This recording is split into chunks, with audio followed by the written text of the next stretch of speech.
morningnews.id. Ini baru berita.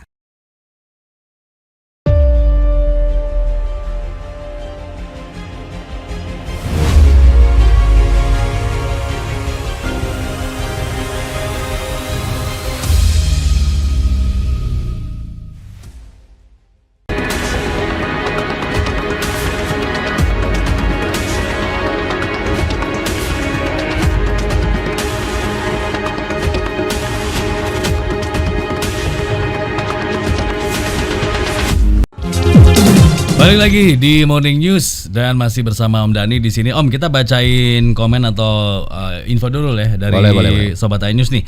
Ada Mbak Husnul komen soal tadi pembunuhan berencana atau pembunuhan yang dilakukan terhadap bos rental ya. Itu by the way zaman sekarang penjahat semakin gak ada takutnya. Mungkin karena di backing juga. By the way itu orang Polres Cinangka gimana tuh? By the way untuk anggota TNI juga ternyata penadah ya. Oke. Memang ngeri ya.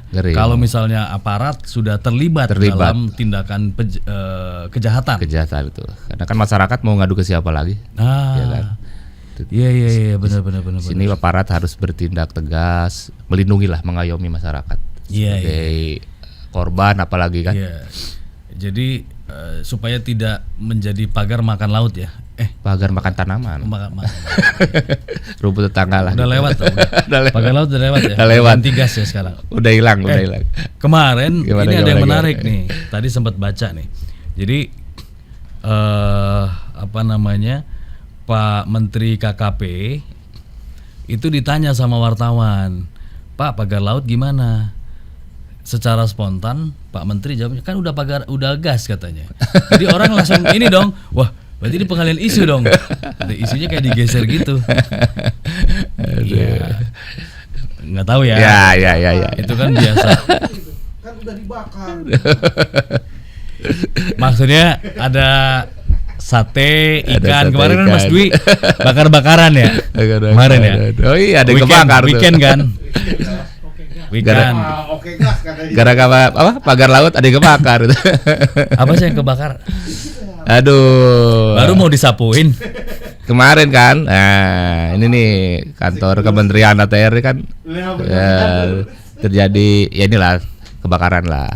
Nah, diduga dari komputer katanya gitu. Di ruangan humas ya? Ruangan humas atau ruangan apa ya gitu kan. Nah, ini jadi ya kalau disambung-sambung apakah ada singgungannya atau tidak kan? Namanya masyarakat kan kita tahu lah lagi rame-ramenya situasi kondisi seperti itu kan. Ada dokumen penting nggak yang kebakar? Ya dokumen pasti ada yang penting, cuman keterkaitannya apa enggak kan kita tahu. Iya. Tapi nggak meluas ya kebakaran, cuma di ruangan humas doang. Di ruangan itu berhasil dipadamkan sama petugas lah. Ya nggak bisa disalahin juga kalau misalnya berbagai spekulasi dan asumsi dari netizen pasti akhirnya berkembang gitu ya dari kan kejadian ini ya. Betul. Oke. Ini ada komen juga dari Pak Andi Manik nih soal efisiensi. Ada dua hal yang harus dilakukan oleh Presiden Prabowo. Yang pertama adalah efisiensi anggaran sebaiknya dilakukan menyeluruh. Yakni yang pertama, menghapus lembaga-lembaga yang tidak efektif atau tidak produktif. Kemudian yang kedua, efisiensi di BUMN juga harus dilaksanakan.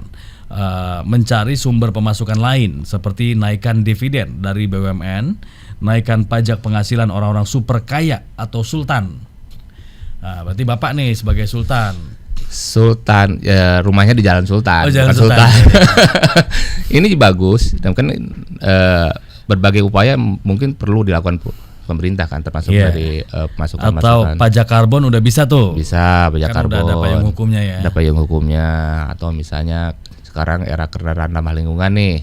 Misalnya kendaraan yang masih bensin konvensional, mungkin pajaknya agak tinggi. Tapi kompensasinya mobil-mobil yang ramah lingkungan, hybrid, kendaraan listrik, baterai, atau hidrogen atau yang lainnya tetap diberikan insentif untuk industri itu sendiri. Jadi semuanya bergerak, ekonomi berjalan, industri berjalan, masyarakat bersih. Oh, luar biasa. Seperti itu. Bapak udah bisa lah jadi sekjen PBB, Pak. Bisa sekjen terlalu ketinggian. Jadi ini kan bicara tadi deh, Mas Fadli, bicara kita mobil nih, kendaraan nih. Nah, Mas Fadi sebenarnya apa sih mobil-mobil yang lagi diincer nih? Tadi tuh saya ngomong sama Om Rudi ngelihat tipe-tipe kayak Jetour, itu kan SUV, Jeep yang kayak Rubicon model kayak Hammer, tapi fitur-fiturnya tuh luar biasa dan harga yang ditawarkan juga miring ya dibandingkan dengan Eropa dan Amerika. Pastinya tuh Cina pasti lebih murah kan dari Amerika atau Eropa, meskipun dengan fitur yang udah canggih. Desain yang futuristik dan lain sebagainya. Itu sempet tuh Om lihat Jeep-Jeepnya Jetour tuh gagah banget, sangar banget. Dan itu mereka memang ibaratnya mereka revolusi teknologi. Jadi beberapa teknologi yang di Eropa mereka adopsi. Ada beberapa namanya merek-merek yang udah diakuisisi sama mereka. Nah, ini teknologi mereka serap dan SDM-nya juga kan mereka besar gitu. Akhirnya mereka mampu memproduksi kendaraan itu lebih efisien. Nah, akhirnya ini kan jadi satu sisi ini tantangan untuk merek-merek lain. Ya sebut saja Jepang, Eropa. Dan menjadi momok buat mereka kan. Nah, di sisi lain juga ini menjadi pilihan bagi masyarakat, bagi konsumen. Bagaimana standar kendaraan itu akan jadi lebih baik. Dari sisi keamanan, kenyamanan. Selama ini tanda kutip mobil itu yang penting bisa jalan, tidak mogok, lega, AC dingin. Gitu doang ya. Nah, udah gitu. cukup tuh ya. Udah cukup. Padahal mobil itu fungsinya adalah selain untuk mobilisasi atau kita aktivitas juga dibutuhkan kenyamanan, keamanan dengan yang lebih lengkap. Dan otomatisasi berbagai aspek juga sekarang udah semakin dibutuhkan ya. Betul. Autopilot. Atau misalnya parkir otomatis seperti itu. Dan fitur-fitur lainnya yang sekarang ini udah mulai digandrungi. Ya macam-macam ya. Ada fitur apa namanya? Kamera 360. Yang udah lama sih kalau itu. Betul. Ya. Tapi semakin kesini semakin dikembangkan juga. Dan fitur-fitur lainnya juga tuh makin canggih. Termasuk BYD juga yang ini bikin stand itu paling gede tuh Om di IMS kabarnya gitu. Jadi beberapa brand itu ya menjadikan IMS itu kan jadi panggung buat mereka. Nah, ini ibaratnya jadi etalase deh. Masing-masing brand bagaimana mereka bisa menampilkan teknologi kendaraan dalam tanda kutip terbaru untuk pasar Karena Indonesia. Mereka kan pasti berlomba ya. Berinovasi bagaimana bisa merebut pasar Indonesia lah seperti itu. Ini juga kelihatan kan akhirnya perlahan tapi pasti nih pasar mereka mulai meningkat tuh. Nah, ini tantangan untuk brand-brand yang udah settle, yang udah ada di Indonesia. Nah, masyarakat tinggal lebih.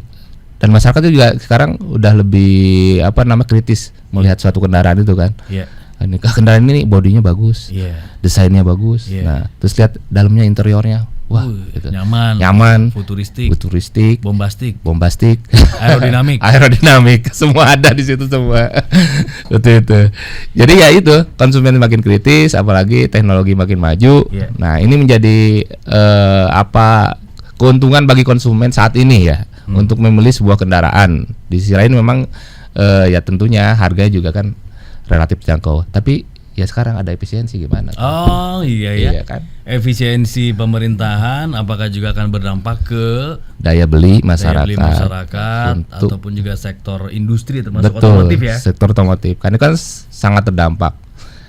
Yang sangat terdampak paling besar itu kan dari penurunan itu kan dari menengah ke bawah ya. Ya betul. Nah, itu sementara pasar yang besar tuh ceruknya ada di situ. Otomotif. Yang menengah ke atas mungkin mereka bisa lebih pintar dalam mengolah keuangannya, tapi mereka kalau mau beli ya kalau dia senang ya beli aja kan. Tidak memikirkan apakah nanti ini akan berdampak gak dengan keuangan mereka kan gitu. Ini mungkin jadi salah satu faktor juga sih. Mungkin akan mempengaruhi pasar industri Indonesia. Kayak Om Dani ya, kalau mau beli mobil itu kayak beli kacang goreng gitu ya. Iya, saya lihat dulu sambil makan kacang tadi kan. Oke, Om Dani thank you ya. Ya, terima kasih Mas Fadli. Oke, sehat selalu dan sukses, sampai ketemu lagi. Lagi. Baik, Sobat iNews, sampai di sini kebersamaan kita di Morning News edisi hari ini. Jumpa lagi besok di jam yang sama. Saya Fadli Sungkara, selamat pagi, sampai jumpa.